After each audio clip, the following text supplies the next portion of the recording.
ಸಾರಿ ನಾವು ಹಿಟ್ಟನ್ನ ಎರಡು ಬರ್ತದೆ ಇನ್ನ ಒಂದ್ ಅಮ್ಮ ಎರಡ್ ಕರು ಎಂಬ್ರಾಯ್ಡರಿ ವರ್ಕ್ ಹಾಕಿದೆ. ಇದನ್ನು ಅಷ್ಟೇನೆ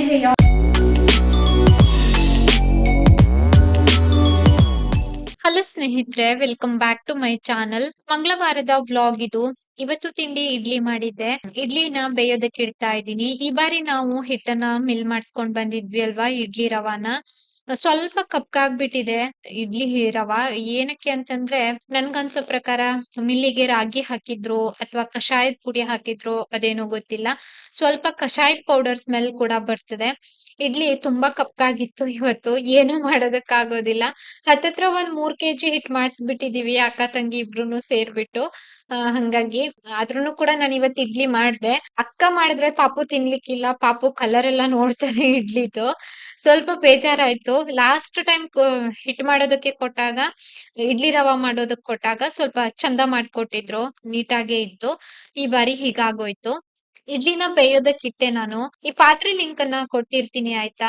ನನ್ಗೆ ಈ ಇಡ್ಲಿ ಪಾತ್ರೆನಲ್ಲಿ ಇಡ್ಲಿ ಮಾಡೋದಂತಂದ್ರೆ ತುಂಬಾ ಖುಷಿ. ರೀಸನ್ ಕೇಳ್ಬಹುದು.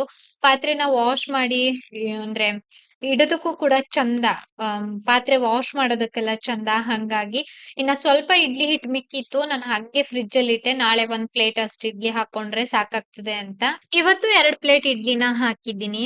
ಇಡ್ಲಿ ತಿನ್ನೋದಕ್ಕೆ ಚಟ್ನಿ ಕೂಡ ರೆಡಿ ಮಾಡ್ಕೊಳ್ತಾ ಇದ್ದೀನಿ. ಸಾಮಾನ್ಯವಾಗಿ ಇಡ್ಲಿ ಮಾಡ್ದಾಗೆಲ್ಲ ಬೆಳಿಗ್ಗೆ ನಾನು ಚಟ್ನಿ ಮಾಡ್ಕೊಳ್ತೀನಿ. ಹಸಿಮೆಣಸಿನಕಾಯಿ ಎಲ್ಲ ಹುರಿದು ನಾನು ಚಟ್ನಿ ಕೂಡ ರೆಡಿ ಮಾಡ್ಕೊಂಡೆ. ಅಷ್ಟರಲ್ಲಿ ಇಡ್ಲಿ ಕೂಡ ಬೆಂದಿತ್ತು. ಹಾಗೆ ನಾನು ಹಾಲನ್ನ ಕಾಯಿಸ್ಕೊಂಡು ಟೀ ಕೂಡ ಮಾಡ್ಕೊಂಡೆ. ನಮ್ಮ ಮನೆಯವ್ರು ಬರುವಷ್ಟರಲ್ಲಿ ಮೊದ್ಲಿಗೆ ನಾನ್ ತಿಂಡಿ ತಿನ್ಕೊಳ್ತೀನಿ. ಇವ್ರು ಸ್ನಾನಕ್ಕೆ ಹೋಗಿರ್ತಾರೆ. ಕೆಲವೊಂದ್ ದಿನ ವೇಟ್ ಮಾಡ್ತೀನಿ, ಇವ್ರ ಜೊತೆನಲ್ಲೇ ತಿಂಡಿ ತಿಂತೀನಿ. ಕೆಲವೊಂದ್ ದಿನ ಇವ್ರಿಗೆ ಲೇಟ್ ಅಂತ ಅನ್ಸಿದ್ರೆ ನಾನು ತಿಂಡಿ ತಿನ್ಕೊಂಡ್ ಬಿಡ್ತೀನಿ ಬೆಳಿಗ್ಗೆ. ಬೆಳಿಗ್ಗೆ ನನ್ಗೆ ಸ್ವಲ್ಪ ಹಶ್ವೆ ಆಗೋದು ಜಾಸ್ತಿ ಆಯ್ತಾ. ಇವತ್ತು ತಿಂಡಿ ಬಿಸಿ ಬಿಸಿ ಇಡ್ಲಿ ಚಟ್ನಿ ತಿಂದಿದ್ದಾಯ್ತು, ಟೀ ಕೂಡ ಕುಡ್ದಿದ್ದಾಯ್ತು. ನಾನು ಕೆಳಗಡೆ ಹೋಗಿದ್ದೆ ಬಟ್ಟೆ ವಾಶ್ ಮಾಡೋದಕ್ಕೆ ಅಂತ. ಇಲ್ಲಿ ಒಂದು ಹಸು ಕರು ಬಂದಿತ್ತು ಆಯ್ತಾ. 2 ಬರ್ತದೆ, ಇನ್ನ ಒಂದ್ ಬರ್ತದೆ. ಇಷ್ಟೇ ದೊಡ್ಡದು. ಇವತ್ತೇನಂತಂದ್ರೆ ಒಂದೇ ಕರು ಬಂದಿದೆ, ಇನ್ನ ಒಂದು ಮಿಸ್ ಆಗಿದೆ. ಇದ್ ಬಂದು ಕೂಗ್ತಾ ಇತ್ತು ಅದ್ ಮಿಸ್ ಆಗಿದೆ ಅಂತ. ಮನೆಯಲ್ಲಿ ಬಾಳೆಹಣ್ಣಿತ್ತು, ಒಂದ್ ಬಾಳೆಹಣ್ಣು ಕೊಟ್ಟೆ. ಹಂಗೆ ಸ್ವಲ್ಪ ಬಾಳೆಹಣ್ಣಿನ ಸಿಪ್ಪೆ ಎಲ್ಲ ಇತ್ತು, ಕೊಟ್ಟೆ, ತಿಂತಾ ಇತ್ತು. ನನ್ಗೆ ಈ ಹಸು ಕರು ಎಮ್ಮೆ ಕರು ಅಂತಂದ್ರಲ್ಲ ತುಂಬಾ ಇಷ್ಟ. ಈ ಪ್ರಾಣಿಗಳನ್ನ ಅಂದ್ರೆ ಈ ಬೆಕ್ಕು ನಾಯಿ ಎಲ್ಲ ನಾನು ಅಷ್ಟ್ ಇಷ್ಟ ಪಡೋದಿಲ್ಲ. ಆದ್ರೆ ಈ ಹಸು ಕರು ಎಮ್ಮೆ ಕರು ಅಂತಂದ್ರಲ್ಲ ನನ್ಗ್ ತುಂಬಾ ಇಷ್ಟ. ಸುಮಾರು ಹೊತ್ತು ಇಲ್ಲೇ ಓಡಾಡ್ತಾ ಇತ್ತು ಪಾಪ ಅದು. ಹೆಂಗೋ ಮಿಸ್ ಆಗಿ ಬಂದ್ಬಿಟ್ಟಿತ್ತು. ಕೊನೆಗೆ ಮತ್ತೆ ಒಂದ್ ಕರು ಕೂಡ ಬಂತು ಸ್ವಲ್ಪ ಹೊತ್ತು ಬಿಟ್ಟು. ನಂತರ ಎಲ್ಲರೂ ಸೇರ್ಕೊಂಡು ಕೊನೆಗೆ ಮನೆಗ್ ಹೋದ್ರು. ನಾನು ತುಳಸಿ ಗಿಡಕ್ಕೆ ನೀರ್ ಹಾಕುವ ಅಂತ ಹೋಗಿದ್ದೆ. ತುಳಸಿ ಗಿಡಕ್ಕೆ ನೀರ್ ಕೂಡ ಹಾಕಿದ್ದಾಯ್ತು. ಇದು ಒಂದು ಕೊಕ್ಕರೆ ಅಂತ ಅನ್ಕೊಂಡಿದೀನಿ. ಇದ್ರ ಸುತ್ತಾನೆ ಸುತ್ತಾ ಇತ್ತು, ಹೋಗೋದಕ್ಕೂ ಕೂಡ ಬಿಡ್ತಾ ಇರ್ಲಿಲ್ಲ. ಇತ್ತೀಚೆಗೆ ಪ್ರತಿದಿನ ಬರ್ತದೆ ಒಂದ್ ಅಮ್ಮ ಎರಡ್ ಕರು. ಒಂದ್ ಈ ಕಲರ್ ಕರು, ಇನ್ನ ಒಂದು ಕಪ್ಪು ಕಲರ್ದು. ಇಷ್ಟೇ ಸೈಜ್ ಇದೆ ಆ ಕರು ಕೂಡ ಆಯ್ತಾ. ಇನ್ನ ಒಂದಿನ ತೋರಿಸ್ತೀನಿ. ನಮ್ ಕಡೆ ಎಲ್ಲ ಸಾಮಾನ್ಯವಾಗಿ ಅಮ್ಮ ಮನೆ ಕಡೆ ಎಲ್ಲ ನಾವು ಕಟ್ಸಾಕ್ತಿವಿ ಅಲ್ವಾ, ಅಂದ್ರೆ ಕೊಟ್ಕೆನಲ್ಲೇ ಕಟ್ಟಿಡ್ತೀವಿ, ಬಿಡೋದಿಲ್ಲ. ಈ ಕಡೆ ಎಲ್ಲ ಬಿಡ್ತಾರೆ. ಈ ತರ ಹಸಿ ಎಲ್ಲ ಮೆನ್ಕೊಂಡ್ ಹೋಗೋದಕ್ ಬರ್ತದೆ, ಹಸಿ ಹುಲ್ಲೆಲ್ಲಾನು. ಇವತ್ತು ಮಂಗಳವಾರ ಆದ್ರಿಂದ ಸ್ವಲ್ಪ ಮನೆಯಲ್ಲಿ ಫಿಶ್ ಕರಿ ಮಾಡುವ ಅಂತ ಹೇಳಿ ಗ್ರೈಂಡರ್ಗೆ ನಾನು ಇಲ್ಲಿ ಮಸಾಲೆ ಕೂಡ ರುಬ್ಬೋದಕ್ ಹಾಕಿದ್ದೆ. ಇವತ್ತು ಬಂಗ್ಡೆ ಮೀನ್ ಸಾರು. ಇವತ್ತು 100 ರೂಪಾಯಿಗೆ 3 ಮೀನ್ ಆಗಿತ್ತು. ಕೆಲವೊಂದ್ ದಿನ ಸ್ವಲ್ಪ ಕಾಸ್ಟ್ಲಿನೇ ಇರ್ತದೆ. ನಮ್ಗೆ ಸಾಕಾಗ್ತದೆ. ನಮ್ಮ ಮನೆಯಲ್ಲಿ ಅಷ್ಟೊಂದೆಲ್ಲ ಅಂದ್ರೆ ಬೇಕು ನಾನ್ ವೆಜ್, ವಿಪರೀತ ಎಲ್ಲ ತಿನ್ನೋದಕ್ಕಾಗೋದಿಲ್ಲ. ಇವತ್ತು ಸಾರ್ ಮಾತ್ರ ತುಂಬಾ ಟೇಸ್ಟಿ ಆಗಿತ್ತು, ಬಂಗ್ಡೆ ಮೀನ್ ಸಾರು. ಮೀಶೋ ಇಂದ 2 ಕುರ್ತಾ ಸೆಟ್ ತರಿಸಿದ್ದೆ. ಬಂದು ತುಂಬಾ ದಿನಗಳಾಯ್ತು ಆಯ್ತಾ. ಇತ್ತೀಚೆಗೆ ಸರಿಯಾಗಿ ವಿಡಿಯೋ ಮಾಡೋದಕ್ಕೆ ಆಗ್ತಾ ಇಲ್ಲ. ರೀಸನ್ ಏನು ಅಂತ ನಮಗೂ ಕೂಡ ಗೊತ್ತಿಲ್ಲ. ಹಂಗಾಗಿ ಹಂಗೆ ಉಳ್ಕೊಂಡ್ ಬಿಟ್ಟಿದೆ ಇದು, ವಿಡಿಯೋ ಮಾಡಿದ್ದೇನೆ. ಮೊದಲನೇ ಕುರ್ತಾ ಸೆಟ್ ಬಂದು ಇದು ಕಲರ್ ಒಂಥರ ಕಾಫಿ ಬ್ರೌನ್ ಕಲರ್ ಅಂತ ಅನ್ಕೊಂಡಿದೀನಿ. ಇದು ಬಂದು ಬಟ್ಟೆ ರೇಯಾನ್ ಮೆಟೀರಿಯಲ್ ಆಯ್ತಾ. ಮೆಟೀರಿಯಲ್ ಬಂದು ನೋಡೋದಕ್ಕೆ ತುಂಬಾ ಗ್ರ್ಯಾಂಡ್ ಆಗಿದೆ. ಬಟ್ಟೆ ಬಂದು ರೇಯಾನ್ ಮೆಟೀರಿಯಲ್, ಚೆನ್ನಾಗಿದೆ ಡ್ರೆಸ್. ನಿಮ್ಗೆ ಕಾಣಿಸ್ತಾ ಇರಬಹುದು. ಇಲ್ಲಿ ನೆಕ್ ಬಂದು ಒಂಥರ ವಿ ನೆಕ್ ತರ ಇದೆ. ಫುಲ್ ಈ ತರ ಎಂಬ್ರಾಯ್ಡರಿ ವರ್ಕ್ ಹಾಕಿದ್ದಾರೆ. ಫುಲ್ ಚುಮ್ಕಿ ವರ್ಕ್ ಇದೆ ಆಯ್ತಾ ಇದ್ರ ಮೇಲೆ.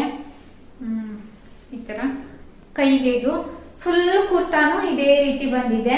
ಬಟ್ಟೆ ಬಂದು ರೇಯಾನ್ ಕ್ಲಾತ್ ಆಯ್ತಾ. ಸೇಮ್ ದುಪಟ್ಟ, ಸೇಮ್ ಪ್ಯಾಂಟ್ ಬಂದಿರುವಂತದ್ದು. ಇದಕ್ಕೆ ಕಲರ್ ತುಂಬಾ ಚೆನ್ನಾಗಿದೆ. ಇದು ಬಂದು ಪ್ಯಾಂಟ್. ನಾನ್ ಸಾಮಾನ್ಯವಾಗಿ ಯಾವಾಗ್ಲೂ ಎಂ ಸೈಜ್ ಅಲ್ಲಿ ತರಿಸ್ಕೊಳ್ತೀನಿ.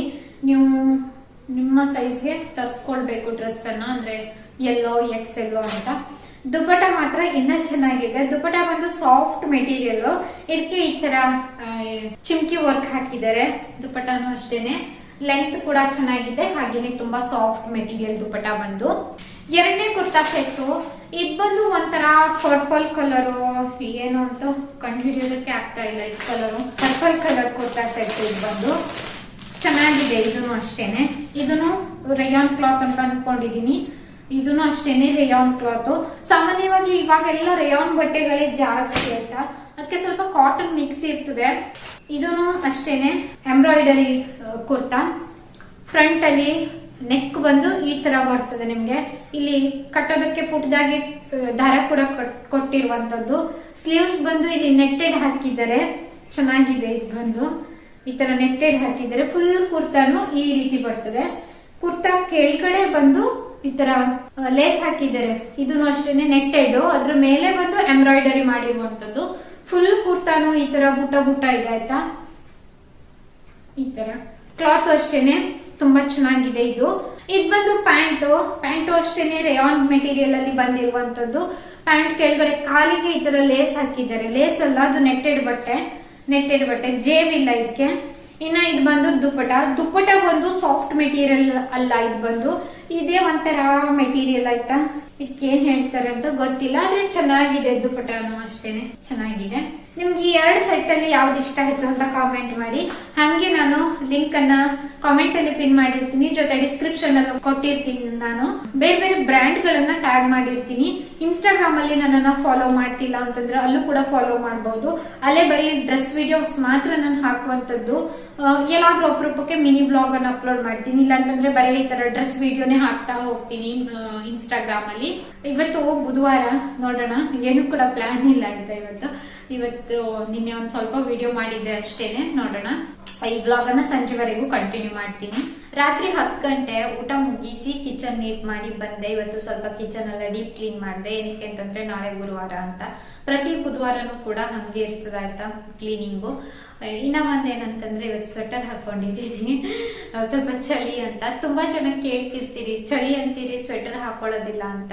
ಸ್ವೆಟರ್ ಏನಕ್ಕೆ ಹಾಕೊಳ್ಳೋದಿಲ್ಲ ಅಂತಂದ್ರೆ, ನಾನು ನಮ್ಮ ಮನೆಯಲ್ಲಿ ಹೇಗೆ ಅಂತಂದ್ರೆ ಬೆಳಿಗ್ಗೆ ಎದ್ದಿದ ತಕ್ಷಣ ಮನೆ ಕ್ಲೀನಿಂಗು, ಸ್ನಾನ, ಪೂಜೆ, ನಂತರ ತಿಂಡಿ ಅಲ್ವಾ. ಬೆಳಿಗ್ಗೆ ಎದ್ದೇಳೋದಕ್ ಮನ್ಸಾಗೋದಿಲ್ಲ ಬಂದು, ಮತ್ತೆ ಸ್ವೆಟರ್ ತೆಗೆದು ಕೆಲಸ ಮಾಡೋದಕ್ ಮನ್ಸಾಗೋದಿಲ್ಲ. ಹಂಗಾಗಿ ಸ್ವೆಟರ್ ಹಾಕೊಳ್ಳೋದೇ ಇಲ್ಲ ನಾನು. ಇದೇ ಕಾರಣ. ಎಷ್ಟೇ ಚಳಿ ಆದ್ರೂ ಹಂಗೆ ಇರ್ತೀನಿ. ಇವಾಗ ನಮ್ ಕಡೆ ಅಂತಲ್ಲ, ಎಲ್ಲಾ ಕಡೆನೂ ಸಾಮಾನ್ಯವಾಗಿ ಚಳಿನೇ. ಇವತ್ತು ಮೀಶೋ ವಿಡಿಯೋ ಮಾಡ್ತಾ ಇದ್ದೆ, ನಂತರ ಮತ್ತೆ ಬ್ಲಾಗ್ ಕಂಟಿನ್ಯೂ ಮಾಡೋದಕ್ಕಾಗ್ಲಿಲ್ಲ. ನನ್ನ ಜೀವನದಲ್ಲಿ ಯಾವಾಗ್ಲೂ ಹಂಗೇನೆ, ಸ್ವಲ್ಪ ಅನ್ಎಕ್ಸ್ಪೆಕ್ಟೆಡ್ ತಿರುವುಗಳೇ ಜಾಸ್ತಿ. ಇವತ್ತು ಕೂಡ ಹಂಗೆ ಆಯ್ತು ಸ್ನೇಹಿತರೆ. ಏನು ಮಾಡೋದಕ್ಕಾಗೋದಿಲ್ಲ. ಈ ತರ ಎಲ್ಲ ಆಯ್ತು. ನಾನೇನು ಕೂಡ ಅವಾಗೆಲ್ಲ ವಿಡಿಯೋ ಶೂಟ್ ಮಾಡುವಷ್ಟು ಇದಿರ್ಲಿಲ್ಲ ಅಲ್ವಾ ರೀ. ರೀಸನ್ ಹೇಳೋದ್ ಬೇಡ ಅಂತ ಅನ್ಕೊಂಡು ಸುಮ್ನೆ ಅಂತೆ. ಇವಿಷ್ಟು ಇವತ್ತು ಒಂಥರ ಒಂದು 10-11 ಗಂಟೆವರೆಗೂ ಅಂದ್ರೆ ವಿಡಿಯೋ ಮಾಡೋ ಮನ್ಸಿತ್ತು. ಕೊನೆಗೆ ಸ್ವಲ್ಪ ಹೊರಟೆ ಹೋಯ್ತು. ಸ್ವಲ್ಪ ಹೆಲ್ತ್ ಅಪ್ಸೆಟ್ ಆಗಿತ್ತು ಅಷ್ಟೇನೆ, ಬಿಟ್ರೆ ಇನ್ನೇನಿಲ್ಲ. ಕರಾವಳಿ ಉತ್ಸವ ಗೊತ್ತಾಗಿತ್ತು.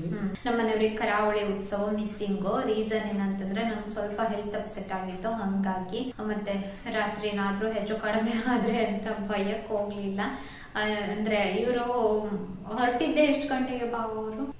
6:30-7 ಗಂಟೆಗೆ ಇಲ್ಲಿಂದ ಹೊರಟಿರೋದು. ಬರೋದಕ್ಕೆ ಏನಿಲ್ಲ ಅಂತಂದ್ರು ನಾಳೆ ಬೆಳಿಗ್ಗೆ ಬರೋದು ಅವರು. ಅಲ್ಲೆಲ್ಲ ಓಡಾಡ್ಕೊಂಡು, ಹಂಗಾಗಿ ನಮ್ಮ ಮನೆಯವ್ರಿಗೆ ಹೋಗ್ಲಿಲ್ಲ. ಬೇಜಾರಾಯ್ತು, ಎಲ್ಲೋ ಒಂದ್ ಮೂಲೆಯಲ್ಲಿ ಸ್ವಲ್ಪ ಬೇಜಾರಾಯ್ತು. ನಮ್ಮ ಮನೆಯವರಿಗೆ ಓಡಾಟ ಅಂದ್ರಲ್ಲ ತುಂಬಾ ಇಷ್ಟ ಅಲ್ವಾ ರೀ. ಸಣ್ಣ ಬೇಜಾರಾಯ್ತು. ಒಂದ್ ಸ್ವಲ್ಪ ದಿನದ ಹಿಂದೆ ಸ್ವಲ್ಪ ಸುಧಾರಿಸಿದ್ದೆ, ಇವಾಗ ಮತ್ತೆ ವೀಕ್ ಆಗಿದ್ದೀನಿ. ರೀಸನ್ ಏನಂತಂದ್ರೆ, ಸ್ವಲ್ಪ ದಿನ ನನಗೆ ವಿಪರೀತ ಹಲ್ಲೋವಾಗಿತ್ತು, ಏನೋ ತಿನ್ನೋದಕ್ ಆಗ್ತಿರ್ಲಿಲ್ಲ. ಹಂಗಾಗಿ ಸ್ವಲ್ಪ ಸಣ್ಣ ಆಗಿದ್ದೀನಿ. 39 kg ಆಗಿದ್ದೀನಿ ಇವಾಗ ಸದ್ಯದ ಮಟ್ಟಿಗೆ. ಇವತ್ತಿನ ತೂಕ 39 kg ನಾನು ಆಗಿರೋದು. ಇವತ್ತಿನ ವಿಡಿಯೋನು ಕೂಡ ಇಲ್ಲಿಗೆ ಎಂಡ್ ಮಾಡ್ತಾ ಇದ್ದೀನಿ ಸ್ನೇಹಿತರೆ. ವಿಡಿಯೋ ನೋಡಿದ್ದಕ್ಕಾಗಿ ಧನ್ಯವಾದ.